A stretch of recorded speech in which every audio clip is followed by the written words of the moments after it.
Buraxılış imtahanında düşə biləcək bir funksiya sualının həllini izah edəcəm. Sualın həllinə baxaq. Bizə deyir ki, y bərabərdir 2x plus b funksiyasının qrafiki absis oxunu A nöqtəsində, ordinat oxunu B nöqtəsində kəsir. Bu düz xəttə perpendikulyar olan və B nöqtəsindən keçən düz xətt absis oxunu C nöqtəsində kəsir. Bizə AC məsafəsini soruşur. Deməli, A və B nöqtələrindən keçən düz xəttin tənliyi y bərabərdir 2x plus b şəklindədir. Bu funksiyanın qrafiki absis oxunu -4, 0 nöqtəsində kəsir.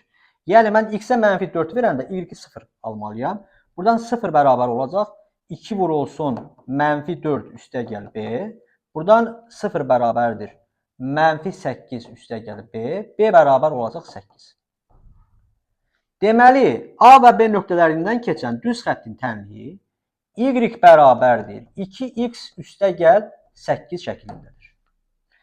B və C nöqtələrindən keçən düz xəttin tənliyi isə y bərabərdir -2x plus 8 şəklində olacaq.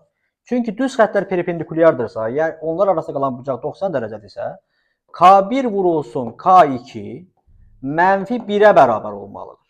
Bu qaydanı biz bilməliyik.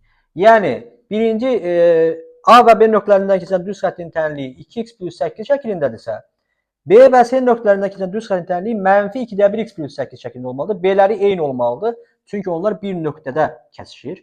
Yəni, 2-ni -2-1-ə vuranda biz -1 alırıq. C nöqtəsini tapmaq üçün mən y-ə 0 verməliyəm. 0 bərabər olacaq -2x plus 8.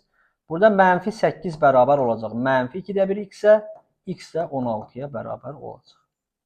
Deməli, C nöqtəsini 16 tapdıq. AC məsafəsini tapmaq üçün 16-dan çıxacam -4-ü, o da bizə 20 verəcək.